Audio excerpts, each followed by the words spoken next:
శ్రీ స్కాంద పురాణం మానసఖండం శ్రీదేవి భాగవత మహత్యం అధ్యాయం 1. సూతుడు ఇలా చెప్పేసరికి సౌనకాది మహర్షులు మరొక ప్రశ్న వేశారు. సూతర్షి, శమంతకమని అన్నావు, ప్రసన్నుడు అన్నావు, శ్రీకృష్ణుడు అన్నావు, అపవాదన్నావు. ఆ కథ ఏమిటో వివరంగా చెప్పు. వసుదేవుడు ఏ నియమనిష్టలతో ఈ దేవి భాగవతం విన్నాడో, ఎవరు వినిపించారో తెలియజేయి అని అభ్యర్థించారు.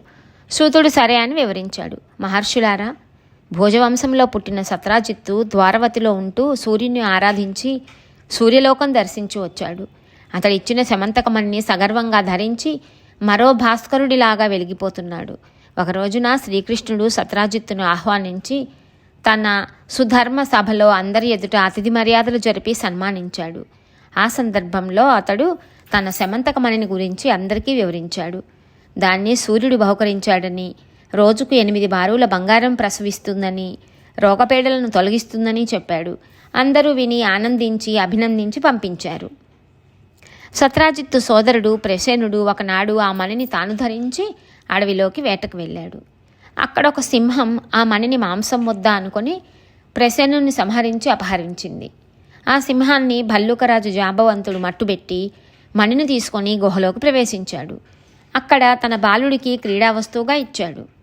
వేటకు వెళ్ళిన ప్రసేనుడు తిరిగి రాకపోవటంతో సత్రాజిత్తు ఎంతగానో దుఃఖించాడు. మణి కోసం ఆశపడి ఎవరో సంహరించారని విలపించాడు. అది ఆ నోట ఈ నోట పాకి కృష్ణుడే సంహరించాడనే అపవాదుగా రూపుదాల్చింది. ఈ అపవాదు తొలగించుకోవాలని శ్రీకృష్ణుడు పౌరులతో కలిసి అడవికి వెళ్ళి ప్రసేనుడిని అన్వేషించాడు. మృతదేహం కనిపించింది. దాని ప్రక్కనే సింహం అడుగుజాడలు కూడా కనిపించాయి. అటుపైని భల్లూకం అడుగుజాడలు కనిపించాయి. ఎండిపోయిన రక్తబిందువులతో వాటిని పోల్చుకుంటూ గుహ దగ్గరికి చేరుకున్నాడు. పౌరులనందరినీ అక్కడే ఆగిపోమ్మని శ్రీకృష్ణుడు ఒక్కడు గుహలోకి ప్రవేశించాడు. మణితో క్రీడిస్తున్న బాలుని చూశాడు. ఆ మణిని అందుకోబోయాడు. దాది చూసింది, భయపడి అరిచింది.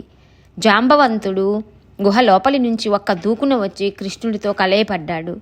3 నవరాత్రుల కాలం ఘోర యుద్ధం సాగింది. గుహ వెలుపల నిరీక్షిస్తున్న పౌరులు 12 రోజుల పాటు వేచి విసుగెత్తి ద్వారకకు వెళ్ళిపోయారు. జరిగినదంతా అందరికీ చెప్పారు. పౌరులు తలకొక రకంగా భావించారు. సత్రాజిత్తును తిట్టిపోశారు. శ్రీకృష్ణుని పోగొట్టుకున్నామని విలపించారు. వసుదేవుడికి వృత్తాంతం తెలిసింది. ఎంతగానో దుఃఖించాడు. బంధువులందరూ శోకసాగరంలో మునిగిపోయారు. ఈ దుఃఖం నుంచి కోలుకోవటం ఎలాగా? మళ్ళీ మామూలు మనిషిని కాగలనా అని వసుదేవుడు పరితపిస్తున్నాడు. సరిగ్గా అదే సమయానికి బ్రహ్మలోకం నుంచి నారద మహర్షి వచ్చాడు. వసుదేవుడు ఎదురు వెళ్ళి నమస్కరించి తెచ్చి అతిథి మర్యాదలు జరిపాడు. నారదుడు కుశల ప్రశ్నలు వేసి, ఏమిటి కారణం అదోలా ఉన్నావు? చింతా వ్యాకులితంగా కనపడుతున్నావు, చెప్పమన్నాడు. వసుదేవుడు జరిగిందంతా చెప్పాడు. శ్రీకృష్ణుడు నా ప్రియపుత్రుడు ఏమైపోయాడో తెలియక దిగులు పడుతున్నాను. చాలా రోజులు గడిచిపోయాయి. మా వాడి జాడ తెలియటం లేదు. దీనికి ఏదైనా ఉపాయం చెప్పు మహానుభావ అని వసుదేవుడు ప్రార్థించాడు. వసుదేవ, దిగులు పడకు. జగదంబికను ఆరాధించు. వెంటనే నీకు శ్రేయస్సు కలుగుతుంది. మహర్షి, ఎవరు ఈ జగదంబిక? ఆవిడ ప్రభావం ఏమిటి? ఎలా ఆరాధించాలి? నువ్వు కృపామూర్తివి. వివరంగా చెప్పి నన్ను ఈ శోక సముద్రం నుంచి ఉద్ధరించు. వసుదేవ, క్లుప్తంగా చెప్తాను, ఆలకించు. దేవి మహిమ అనంతం. ఎవరూ వివరించి చెప్పలేరు. ఆ తల్లి సచ్చిదానంద రూపిణి, నిత్య సత్య పరాత్పర. ఈ జగత్తులో అంతటా వ్యాపించి ఉంది. మా తండ్రి బ్రహ్మదేవుడు ఆ మహాదేవిని ఆరాధించటం వల్లనే జగత్తులు సృష్టించగలుగుతున్నాడు. మధుకైటబుల బారి నుంచి తప్పించుకోగలిగాడు. విష్ణుమూర్తి లోకాలను పాలిస్తున్నాడన్నా, రుద్రుడు కల్పాంతంలో సంహరిస్తున్నాడన్నా అంతా తల్లి కరుణా కటాక్ష మహిమయే. ఈ సంసార బంధానికి బంధ విముక్తికి కారణం ఆదిశక్తియే. ఆవిడ సర్వేశ్వరి, పరవిద్యా స్వరూపిణి. నవరాత్ర విధానంలో అర్చించు. నవాహ దీక్షతో దేవి భాగవతం పురాణ శ్రవణం చెయ్యి. అది ముగిసేలోగా నీ పుత్రుడు నీ ముందు ఉంటాడు. ఇది నిశ్చయం. ఆ పురాణ మహిమ అంతటిది. అది చదివిన వారికి విన్నవారికి ముక్తి అనేది తంగేటి జున్ను. నారదా, నీ మాటలు వింటుంటే జ్ఞాపకం వచ్చింది. అవును, నాకు తెలిసిన ఒక దేవీ మహిమ చెబుతాను విను. దేవకీదేవికి 8వ సంతానంగా జన్మించిన వాడి చేతిలో కంసుడు మరణిస్తాడు అని అలనాడు అశరీరవాణి చెప్పింది.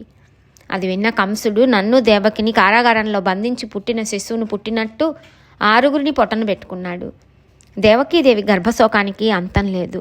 రేయింబవళ్ళు విలపించింది. అప్పుడు ఒక రోజున నేను మా కులగురువు గర్గుడితో రహస్యంగా సంప్రదించాను. ఒక్క పుత్రుడినైనా దక్కించుకునే ఉపాయం చెప్పమన్నాను. దుర్గాదేవిని ఆరాధించు, అదే తరుణోపాయం. ఆ తల్లి అనుగ్రహిస్తే నీ కోరిక నెరవేరుతుంది అన్నాడు. నేను కారాగారంలో ఉన్నాను, ఎలా ఆరాధించను? అందుకని నా పక్షాన నువ్వే ఆ తల్లిని ఆరాధించి ప్రసన్నురాలిని చెయ్యి అని అభ్యర్థించాను. గర్గుడు సమ్మతించి వింధ్యాద్రికి వెళ్ళి దుర్గాదేవిని నియమనిష్టలతో ఆరాధించాడు. జగన్మాత ప్రత్యక్షమైంది. భూభారాన్ని తొలగించటం కోసం శ్రీ మహావిష్ణువు దేవకీ వసుదేవులకు అష్టమగర్భంగా జన్మిస్తాడు. పుట్టిన వెంటనే ఆ శిశువును తీసుకువెళ్ళి యశోదకు అప్పగించాలి. అక్కడ పుట్టిన ఆడపిల్లను తెచ్చి దేవకి పొత్తిళ్లలో పరుండబెట్టాలి. ఈ పని చేయవలసింది మీ ఆనక దుందుభియే, వసుదేవుడే. కంసుడు ఆడ శిశువును నేలకు విసురుతాడు. అప్పుడు అది ఆకాశానికి ఎగిరి నా అంశగా వచ్చి ఈ వింధ్యాద్రిలో కొలువు తీరుతుంది. గర్గా, ఇక నువ్వు వెళ్ళు, ఇది దేవకార్యం, దీనికి తిరుగులేదు అని దుర్గాదేవి ప్రసన్న చిత్తంతో పలికిందంట. గర్గుడు మధురకు వచ్చి ఇదంతా నాకు విన్నవించాడు. మా దంపతులం ఎంతో సంతోషించాం. ఆ తర్వాత అన్నీ ఆ తల్లి చెప్పినట్టే జరిగాయి. నారద, అప్పటికిప్పుడు మళ్ళీ దేవి మహిమను గురించి వింటున్నాను. అందుచేత దయచేసి నువ్వే ఆ దేవి భాగవతం వినిపించి మళ్ళీ నా పుత్రుని నాకు చేర్చు. నువ్వు దయానిధివి. నా అదృష్టం కొద్దీ ఈరోజు ఇలా దయచేశావు. శ్రమ అనుకోకుండా పురాణ శ్రవణం చేయించు. ఆ వసుదేవుడి అభ్యర్థనను నారదుడు కాదనలేకపోయాడు. ఒక మంచి రోజున మంచి ముహూర్తాన దేవీ భాగవత పురాణ ప్రవచనం ఆరంభించాడు. నిర్విఘ్న పరిసమాప్తి కోసం బ్రాహ్మణులు వినాయక పూజలు చేసి నవాక్షర మహాదేవి మంత్రాన్ని జపించారు. మార్కండేయ పురాణంలో చెప్పిన దేవీ స్తోత్రాలు పఠించారు. ప్రథమ స్కంధంతో ఆరంభించి నవాహ దీక్షతో 12 స్కంధాలు ప్రవచనం పూర్తి చేశాడు నారదుడు. వసుదేవుడు భక్తి శ్రద్ధలతో భాగవతామృతాన్ని ఆస్వాదించాడు. 9వ రోజున పురాణం పూర్తి కాగానే ప్రసన్న చిత్తంతో నారదుడికి పూజ సత్కారాలు జరిపాడు. గుహా బిలంలో శ్రీకృష్ణుడి ముష్టిఘాతాలకు జాంబవంతుడి శరీరం పులిసిపోయింది. విశ్లధితాంగుడై నీరసపడ్డాడు. అప్పటికి శ్రీకృష్ణుని భగవంతుడిగా గుర్తించగలిగాడు. భక్తితో శిరసు వంచి నమస్కరించాడు. అపరాధం క్షమించమని కాళ్ళ మీద పడ్డాడు. మహానుభావ, గుర్తించాను. నువ్వు భగవంతుడివి, నా రాముడివి. సముద్రానికి సేతువు నిర్మించి లంకాపట్టణాన్ని ధ్వంసం చేయించి రావణాసురుని సంహరించిన నీ రోషం గుర్తుకు వచ్చింది. ఆ రోషమే సంకేతంగా నిన్ను గుర్తించాను. నువ్వు నా రాముడివే, శ్రీరామచంద్రుడివి. కృష్ణావతారంలో వచ్చావు. ఎంత అపచారం చేశాను, క్షమించు, మనసారా క్షమించు. నేను నీ భృత్యుణ్ణి. ఏమి ఆజ్ఞాపిస్తావో ఆజ్ఞాపించు అని అన్నాడు. బుచ్చరాజా, శమంతకమణి కోసం నేను ఈ బిలంలోకి వచ్చాను అన్నాడు ముక్తసరిగా శ్రీకృష్ణుడు. అనటమేమిటి, జాంబవంతుడు మణితో పాటు తన కన్యామణి జాంబవంతుని కూడా కృష్ణుడికి కానుకగా సమర్పించాడు. అర్ఘ్య పాద్యాదులతో అర్చించాడు. రెండింటినీ స్వీకరించి శ్రీకృష్ణుడు సంతోషంగా ద్వారవతికి చేరుకున్నాడు. దేవీ భాగవత శ్రవణం పూర్తి చేసి నారదుని సత్కరించి నిలబడ్డ వసుదేవుడి కళ్ళకి గుమ్మంలో శ్రీకృష్ణుడు శమంతకమణితో కన్యామణితో కనిపించి కనువిందు చేశాడు. వసుదేవుడికి తనువు పులకించింది. కన్నుల్లో ఆనంద బాష్పాలు. శ్రీకృష్ణుడి రాకతో నారదుడు సంతోషించి అందరినీ ఆశీర్వదించి సెలవు తీసుకున్నాడు. బ్రహ్మ సభకు వెళ్ళిపోయాడు. సౌనకాది మహామునులారా, ఇది హరిచరిత. దీన్ని చదివిన వారికి, విన్నవారికి అపవాదులు, అపయశస్సులు తొలగి సుఖ సంతోషాలు పుష్కలంగా లభిస్తాయి. కోరికలన్నీ తీరుతాయి. జన్మాంతంలో ముక్తి లభిస్తుంది. శ్రీదేవి భాగవత మహత్యం అధ్యాయం 1 సమాప్తం.